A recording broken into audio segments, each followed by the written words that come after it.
ചട്ടമ്പി സ്വാമികളുടെ ജീവചരിത്ര ഗ്രന്ഥം വ്യാജമായി പ്രകാശനം ചെയ്യാനുള്ള നീക്കം പൊളിഞ്ഞതിന് പിന്നാലെ സംഭവത്തിൽ പ്രാഥമിക അന്വേഷണം ആരംഭിച്ച് സർവകലാശാല.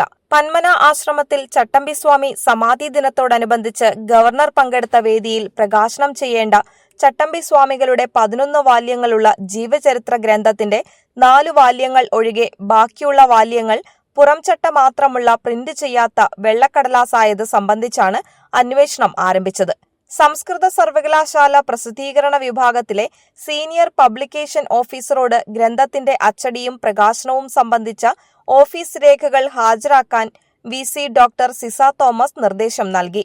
ഗവർണർ സന്നിഹിതനായ വേദിയിൽ ചട്ടമ്പി സ്വാമികളുടെ ഡമ്മി ജീവചരിത്ര ഗ്രന്ഥം പ്രകാശനം ചെയ്യുവാനുള്ള നീക്കത്തെക്കുറിച്ച് അന്വേഷണം നടത്തണമെന്ന് ആവശ്യപ്പെട്ട് ഗവർണർക്കും വി.സിക്കും ലഭിച്ച പരാതികളുടെ അടിസ്ഥാനത്തിലാണ് വി.സി ബന്ധപ്പെട്ട ഫയലുകൾ ഹാജരാക്കാൻ ആവശ്യപ്പെട്ടത്. സർവകലാശാല പ്രസിദ്ധീകരണ വിഭാഗത്തിന്റെയും ചട്ടമ്പി സ്വാമികളുടെ ജീവചരിത്ര ഗ്രന്ഥത്തിന്റെയും പ്രസിദ്ധീകരണ ചുമതല senior publication officer doctor Lissy മാത്യുവിനായിരുന്നു.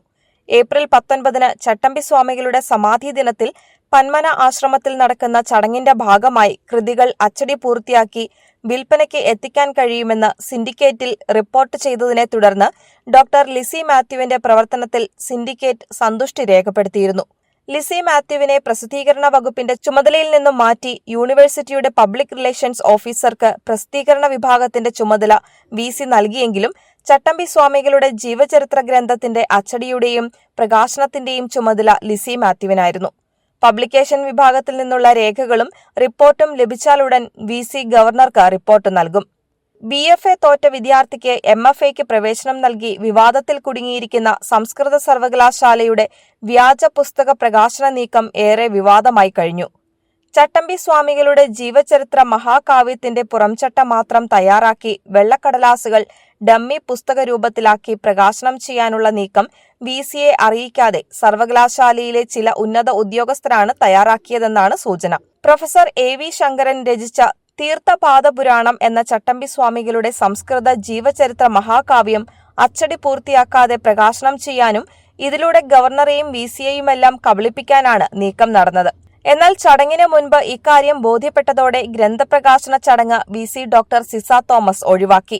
1980 professor എ.വി. Sankaran സംസ്കൃത ഭാഷയിൽ ചട്ടമ്പി സ്വാമികളുടെ ജീവചരിത്ര ഗ്രന്ഥത്തിന്റെ രചന ആരംഭിച്ചത്.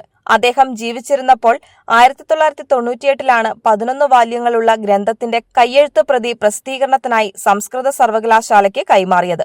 ഗ്രന്ഥം പ്രസിദ്ധീകരിക്കാൻ വൈകുന്നത് എ.വി. ശങ്കരന്റെ കുടുംബം സർവകലാശാലയുടെ ശ്രദ്ധയിൽപ്പെടുത്തിയതിനെ തുടർന്ന് സർവകലാശാല പ്രസിദ്ധീകരണ വിഭാഗത്തെ ഗ്രന്ഥത്തിന്റെ പ്രകാശന ചുമതല ഏൽപ്പിക്കുകയായിരുന്നു. ഉമ്മൻചാണ്ടി സർക്കാരിന്റെ കാലത്ത് ഗ്രന്ഥം പ്രസിദ്ധീകരിക്കുന്നതിന് 30 ലക്ഷം രൂപയും സർവകലാശാലയ്ക്ക് പ്രത്യേക ഗ്രാന്റായി അനുവദിച്ചിരുന്നു. 11 വാല്യങ്ങളുള്ള ഗ്രന്ഥത്തിന് 6600 രൂപയാണ് വില നിശ്ചയിച്ചത്. 11 വാല്യങ്ങളും ഒറ്റ കാർട്ടണിൽ നിറച്ചാണ് പ്രകാശനത്തിന് വി.സിയുടെ ഓഫീസിൽ എത്തിച്ചത്. പ്രകാശനത്തിന് മുൻപ് വി.സി കാർട്ടൺ തുറന്നു നോക്കിയപ്പോഴാണ് 4 വാല്യങ്ങൾ ഒഴികെ ബാക്കിയുള്ളവ പുറംചട്ട മാത്രമുള്ള പ്രിന്റ് ചെയ്യാത്ത വെള്ളക്കടലാസാണെന്ന് കണ്ടത്. തുടർന്നാണ് സർവകലാശാലയ്ക്ക് ഏറെ അപമാനമാകുമായിരുന്ന പ്രകാശന ചടങ്ങ് വി.സി തടഞ്ഞത്. ഗ്രന്ഥം പ്രകാശനം ചെയ്യുന്നതിൽ സർവകലാശാലയ്ക്കുണ്ടായിരുന്ന വീഴ്ചയിൽ ഗവർണറുടെ സാന്നിധ്യത്തിൽ വി.സി ഖേദം രേഖപ്പെടുത്തി. ജീവചരിത്ര ഗ്രന്ഥം ഓഗസ്റ്റ് മാസത്തിനുള്ളിൽ പ്രകാശനം ചെയ്യാൻ നടപടി സ്വീകരിക്കുമെന്നും വി.സി ഉറപ്പു നൽകി. പ്രൊഫസർ ശങ്കരന്റെ കുടുംബാംഗങ്ങൾ ഉൾപ്പെടെ നിരവധി പേർ ഗ്രന്ഥത്തിന്റെ പ്രതി വാങ്ങുവാൻ പന്മന ആശ്രമത്തിലെത്തിയിരുന്നു. ഗവർണർ ഉദ്ഘാടനം ചെയ്യുന്ന ചടങ്ങിനുള്ള ക്ഷണക്കത്തിൽ ഗ്രന്ഥപ്രകാശനം ഉൾപ്പെടുത്തിയിരുന്നു.